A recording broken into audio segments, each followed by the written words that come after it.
truth can never be explained. The only way it can possibly be told at all is by metaphors or analogies. And if you listen with your intellect, all you'll hear is a metaphor. And you go outside and say, I've got it. I remember that metaphor. And it has nothing to do with it. You go beyond the metaphor. And truth is everything. Everything in the world is created from that one truth. That's where one of the major clues is the oneness of life. I'm sure you've all read books where people are talking about the oneness or the isness.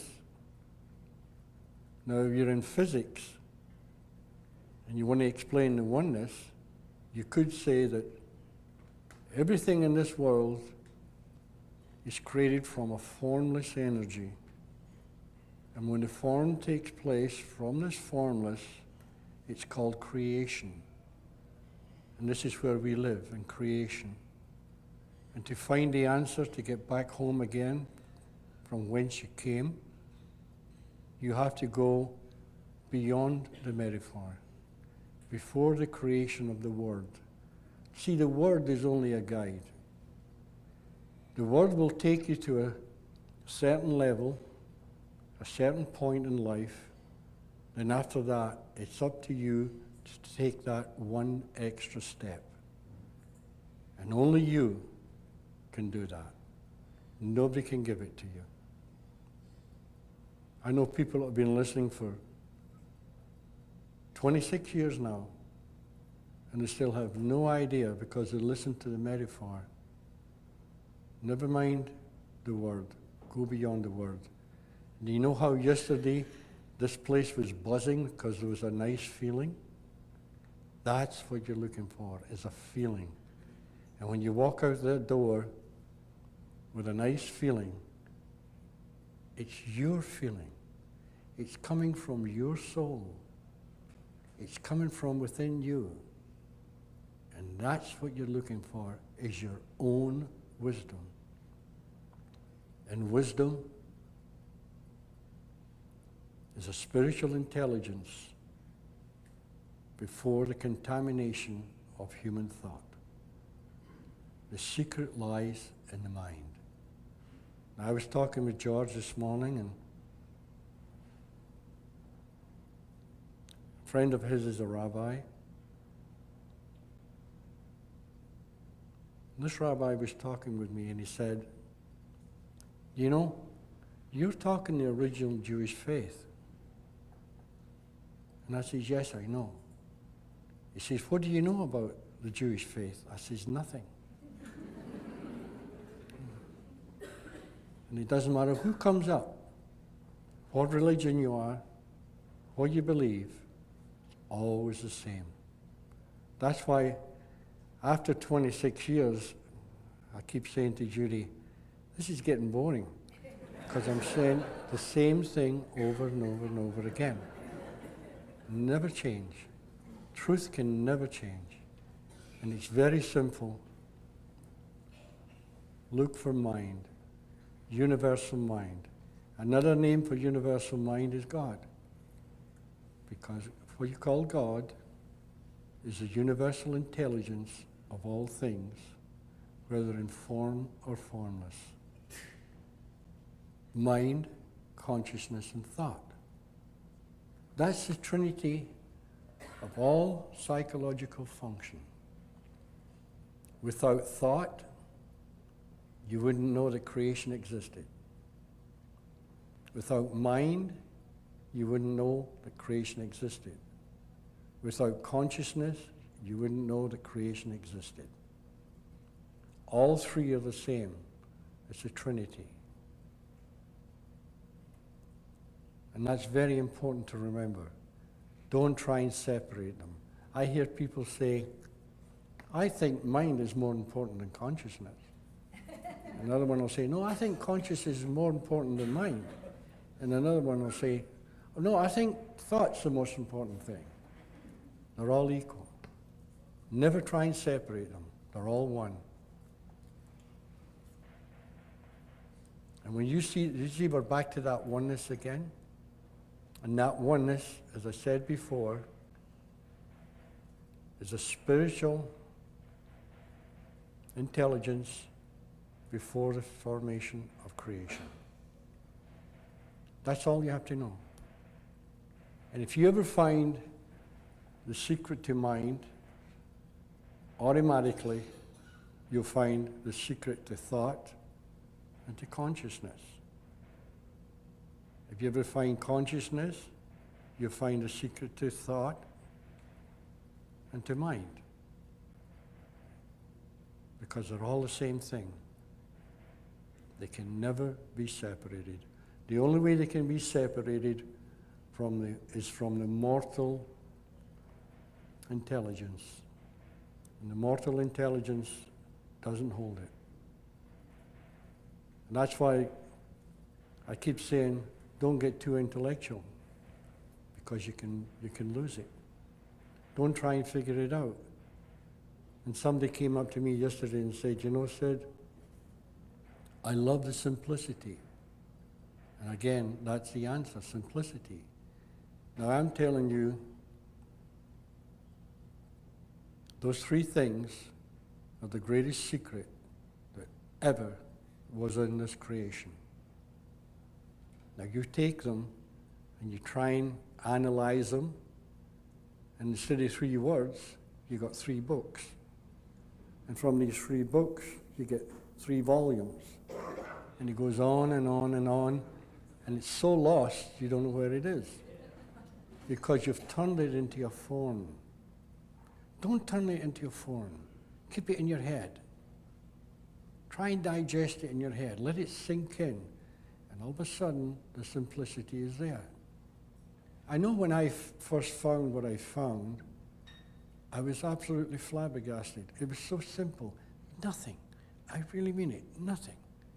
All I found was the true meaning of what you call God. Keep it simple. If you start to stretch it out, you know you're going to get lost. Don't try it. Keep it simple. I know a lot of people want me to get into a conversation and argue, discuss. No. No way. I've never argued with anybody in my life about this, because it's a waste of time. Because when you know, you know. I remember someone saying to me, said, I wish you wouldn't say you knew. And I said, well, I have no other choice. And they said, see, you're doing it again. And this went on for a little while, and I was sort of playing, you know. Finally, this lady said to me, can't you just say you think so? And I said, yes, I could. I only think so. She said, see, there you are. Aren't my thoughts as good as yours? And I said, no, because I know and you don't.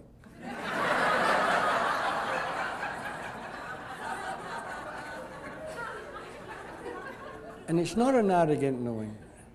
It's simplicity itself. I mean, if you know your own name, you know your own name. And if your name's Joe Blow, and someone comes up to you and says, you're really arrogant calling yourself Joe Blow, and you say, well, that is my name. Couldn't you call yourself Jim Smith? Yeah, I could. But it wouldn't be true.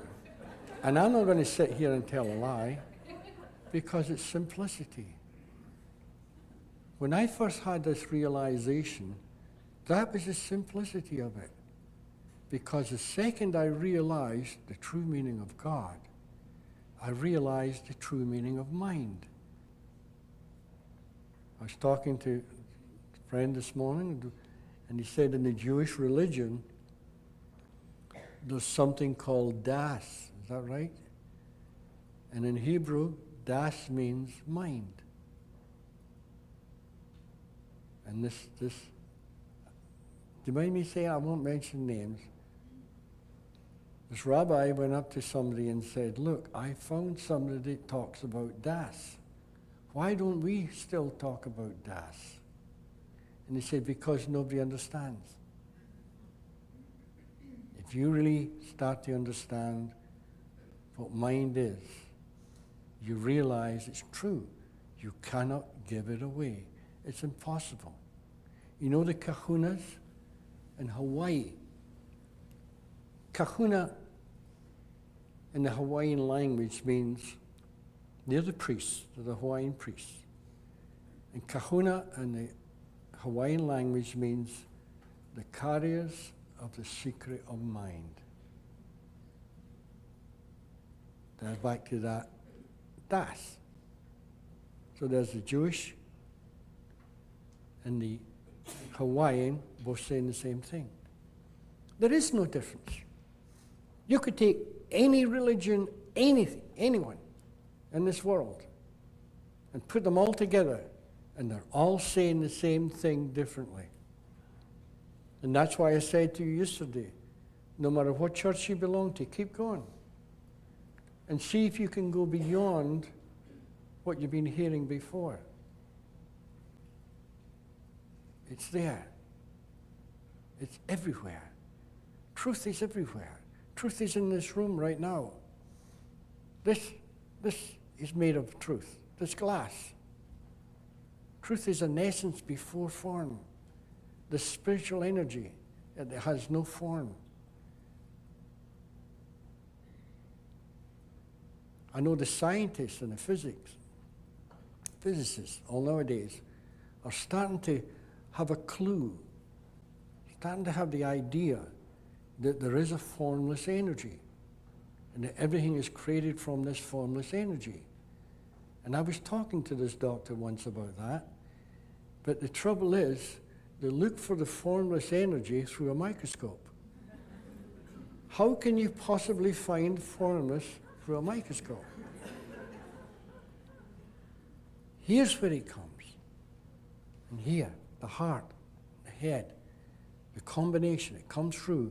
This is where your psyche comes in. The logic of the psyche. Psychological. Get it? Psychological. The logic of the psychic, the logic of the soul, the logic of the essence.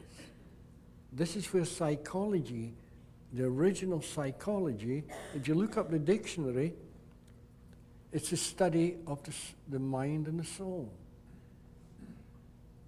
But through time, because nobody really understood mind or soul, they gave it up. Like they said, no sense of talking soul because this is psychological, the logic of the psyche. The soul belongs to the church. So we'll forget that one. So let's concentrate on mind. Then they realized that nobody knew what mind was, so they dropped it. And this is the biggest mistake ever, because when they dropped it, they went to behavior. When they went to behavior, this is after the fact, too late. The damage has been done. But if you stick to mind, soul, and consciousness, you'll find the answer. A level of consciousness is just a level of understanding life. And there are many, many levels of understanding life. There's infinite amount of levels to understand life. And what you have to do is try and raise your understanding of what life is and what life's about. Level of consciousness, level of understanding, two words meaning the same thing. And if you have an insight or a revelation, there's two words, the same thing again. But if you have an insight, that means to say you've gone inside and your own inner wisdom has come out and to assist you in life. It purifies your thought system. Then you see life differently. And you go through life with this newfound knowledge, and who knows, a week, a month, a year later, you have another insight. Then again, your level of understanding increases again. You know, I had lots and lots of people say to me, You know, I thought I was finished with this because it helped me so much in my practice, but I see now I didn't even know what I was talking about. But they did know what they were talking about. It's just that it's starting to become old. Truth never becomes old. It's just ideas and concept. An idea and a concept comes from the human thought system, the human idea. It's a belief. And a belief, and a concept, or an idea is not truth. Truth comes from within. It comes from within you. And that is the most important thing in the world to remember, that truth is not out there. Truth lies within. That's why all the wise from the past have always said, look within for the answer. Or the mystic might say, look inside. And if people think, oh, look inside, and I've heard many people say, it's in your chakra, or it's in your heart. Now, a wise person might say, you've got to go to your heart and find out. But they're not meaning the physical heart. They're meaning the very essence of your soul. That's where the answer lies. We are all divine little human beings walking around with the answer. The answer is lost through time, space, and matter. That is life. And to find that answer, you have to ignore time, space, and matter. Look within to that spiritual knowledge that you were born with. Because that's what life, that's what truth is. It's before the formation of existence itself. The spiritual truth is a truth before the contamination of human thought. Truth is the essence of all things before form and after form. And what is truth? Again, it's another word to explain God. And that Trinity I was talking about, mind, conscious, and thought, what I'm talking about is different from what you do in your office, or what you do in your hospital, or whatever you're doing. Because you're talking about the human mind, you're talking about the human consciousness, and you're talking about human thought. Now I'm sitting here, and I'm not talking that. I'm talking the impersonal. I'm talking about universal thought, universal consciousness, and universal mind. And that's where you have to see there's a difference. Here's where what you call the ego comes in. The image of self-importance is the ego. And that's what destroys all the spiritual knowledge that lies within. It won't let it out. It's a cosmic joke. We're all put on this world to go and find ourselves. And we look everywhere for it. Some people go up the Himalayas. Some people go to India. Some people go to China. Some people go all different places looking for it. They'll never, never, never find it until they look in the mirror. So you save yourself an air ticket, just look in the mirror. That's the Scottish version.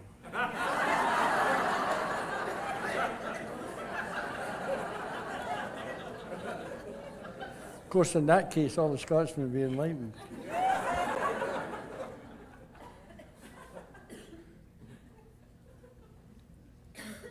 You can't really explain consciousness. You can't explain mind, and you can't explain thought. But you can explain what they do, but you can't explain the essence.